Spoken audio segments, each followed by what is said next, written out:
Hello, Uncle Ted, your ice cream alchemist with ice cream every day, and this is honey roasted sweet corn ice cream. And folks, I gotta say, of all the sweet corn variations I've done, this is by far the best. I scaled back the sugar so that you could taste the sweet corn. That roasting it in the oven just gave it some nice caramelization with the honey, and I have to say, this is really good ice cream. It's a custard, it's very rich, but you can taste the corn. It's real simple. You take the corn after you husk it, and then you go ahead and I put a few pats of butter on there.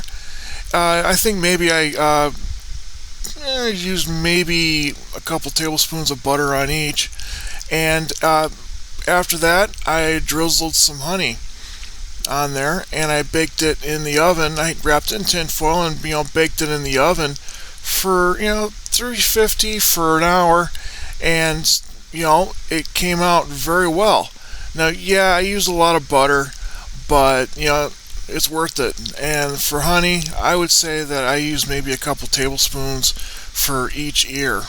Now, when you pull it out of the oven, there will be liquid in those tinfoil pats, and save that. You're going to want to hang on to it. And then you just go ahead and cut the kernels off the cob, and make sure to scrape off the cob to get all the goodies off there. You want to make sure you get everything you can off them cobs. And once you get all that done, and be safe when you do this, be careful, make sure not to cut yourself, because it's real easy to cut yourself when you're doing this.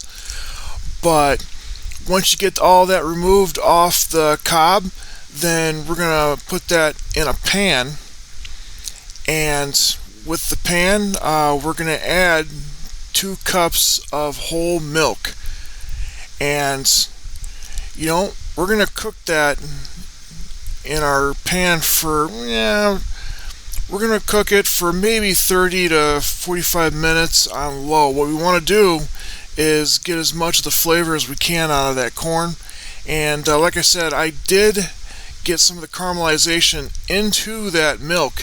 That's why there's that color change, because that's really important. Next, we're going to want to get that into the blender, and I added this in batches. Be very careful, because this is hot and you will burn yourself if you're not careful. So I add that in batches. Made sure to get enough liquid, because you need that liquid to blend it up. And then I just had it in the blender on high for about a minute and a half, because you want to get that really good and chopped up. And then I put that through my strainer, and once I got it in the strainer, I used my spatula to work it through, because you want to get as much of that goodness as you can out of there, and leave behind some of that chewier portions of the sweet corn. Basically the kernel and the husk and all that surrounds the corn kernels, you don't want. It gets in your teeth. Why bother?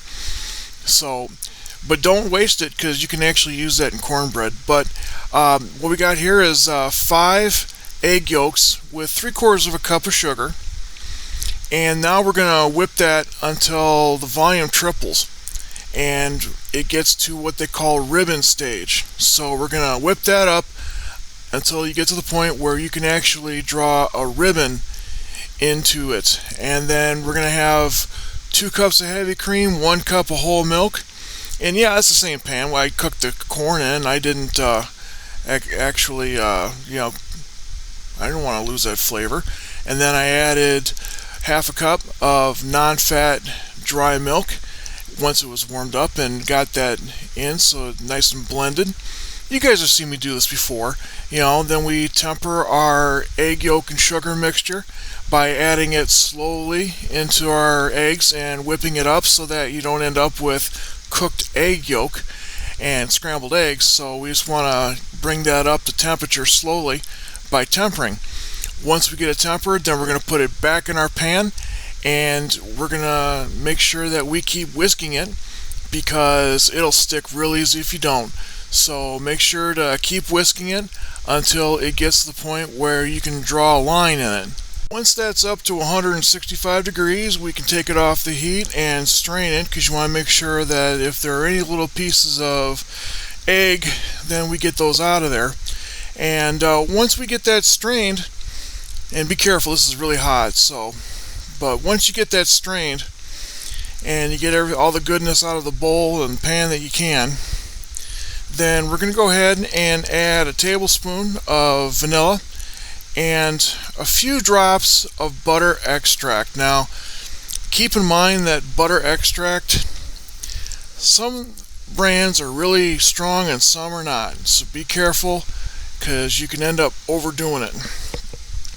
And then we just go ahead and add all of our corn puree, every last bit of it. Now you're going to end up with maybe 3 cups of this, and that's okay. Just add all of it in there and give that a good mix. Then we're going to seal that with plastic wrap and put that in the refrigerator to chill overnight. Then we put it in our ice cream maker according to our manufacturer's instructions. And that's it, folks. That's it. You end up with some incredible ice cream. It's not too sweet. It's got great corn flavor. And, you know, your friends would really love it as well as your family. And I appreciate you guys watching this video. Don't forget to click like and subscribe. And thank you so much for watching.